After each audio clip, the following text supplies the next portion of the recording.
Hi everyone and welcome to Bushell Park Golf Club and Academy. So today we're going to look at the basics of a pitch shot. Really we're looking at ways in how we adapt to set up from a full swing into a pitch swing and how we look at controlling the distance this ball's going to go, because ultimately that's what we're looking to do with a pitch shot. We're looking to control the distance. So first of all, how do we adapt from a full swing setup into a pitch shot?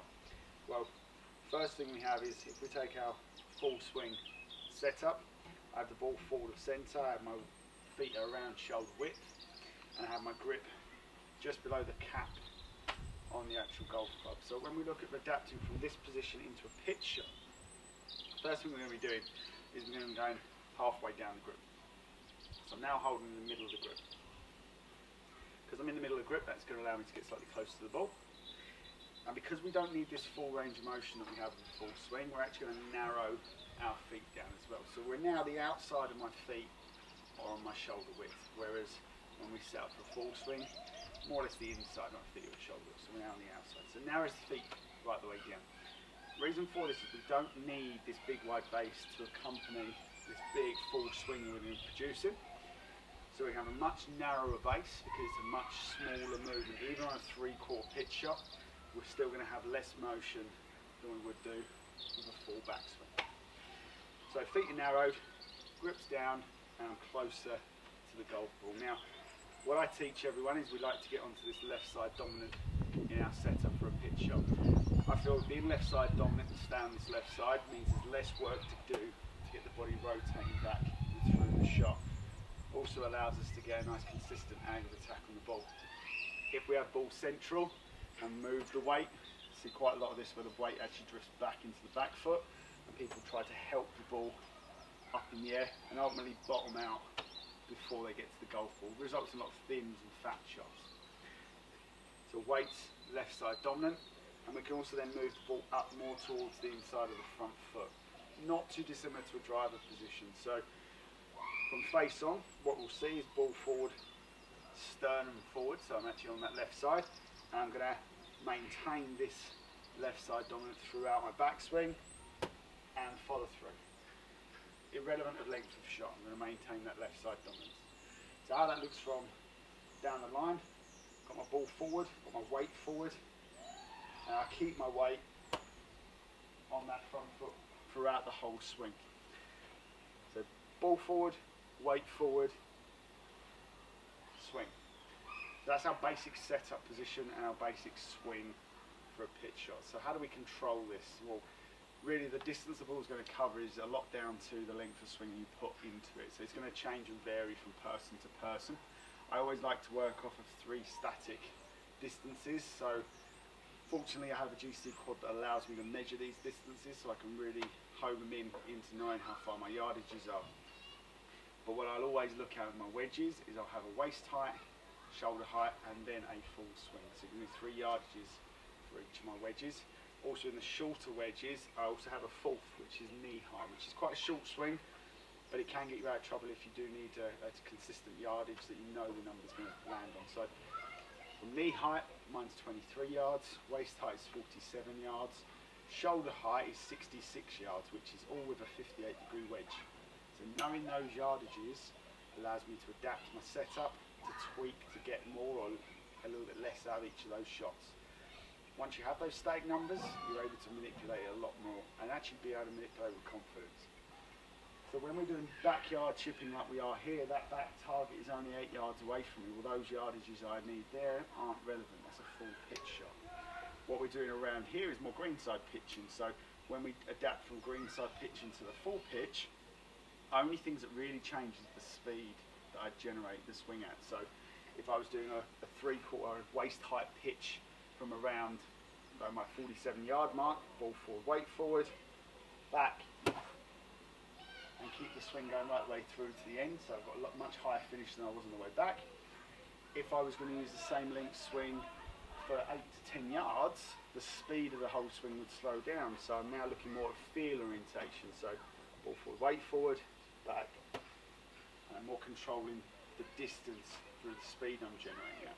I feel that works best because when we get down to these shorter swings, it's very hard to maintain the speed and get a consistent strike on the golf ball when we're getting below that knee height. So with that backyardage only being sort of 8 yards away, I'd have to go almost, for me, it would feel like ankle height.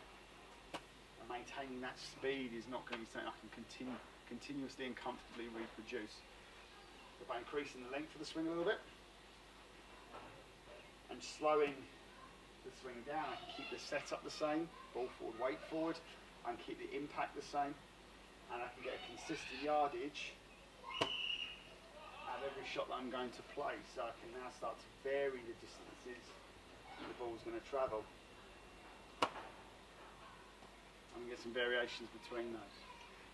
So hopefully that helps you understanding the basics of the pitch shot and why we do it the way we do it, and how we can adapt each shot to each situation as well. So it doesn't have to change an awful lot, we just need to be able to read what the lie is telling you.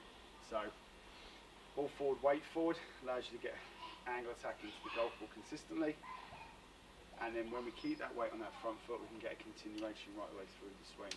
So next we're going to look at some height control. We're going to change our targets, and we'll come back and we'll do some observations on how we can increase or decrease the flight of the ball over these shorter yardages.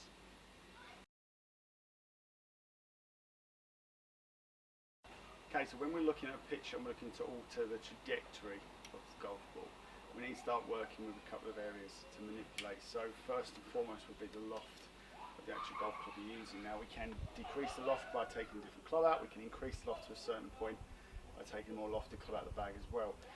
If we get to a situation like we have here, where we have a very close range target and a very close range high object to go over, we've only got a limited amount of clubs that we can use to do that. So we've got to take the most lofted club in our bag first and foremost, but we also need to increase the loft that's on that golf club. So what we don't want to do is just move the ball further forward. It would increase the loft, but would also make the leading edge and sole of the club the part that actually impacts into the golf ball. So we need to maintain that shaft angle, but we need to increase the loft the club has. So how we do that is the same as we do with a bunker shot. We open the club face up, which increases the loft.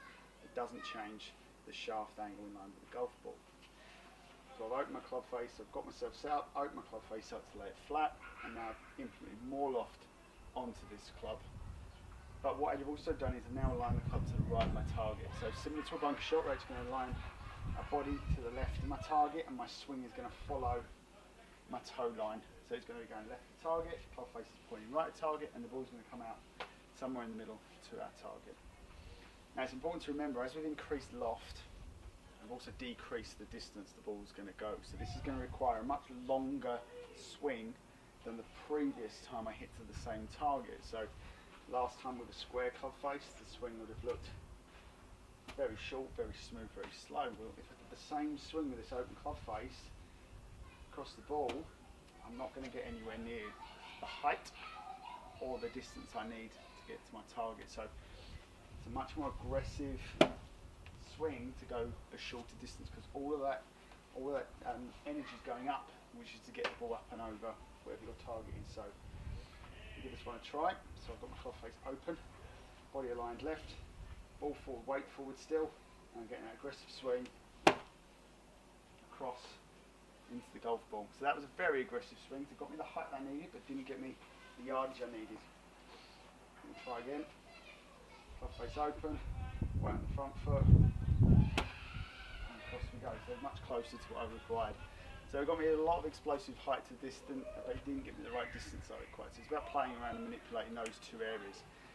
Now if we're trying to go under the net, again we can go the same way. We can change the loft on the golf club, so we can decrease the loft if we want to run it under. But it's always worth to note, if we decrease the club we're doing loft wise, it will decrease the amount of spins. You are going to get more run. So it's worth looking at different situations, how much height you need, how much run or space you've got between you and the flag, and just take into consideration all the factors. So thanks for watching. As always, happy golfing, and I hope to see you all very, very soon.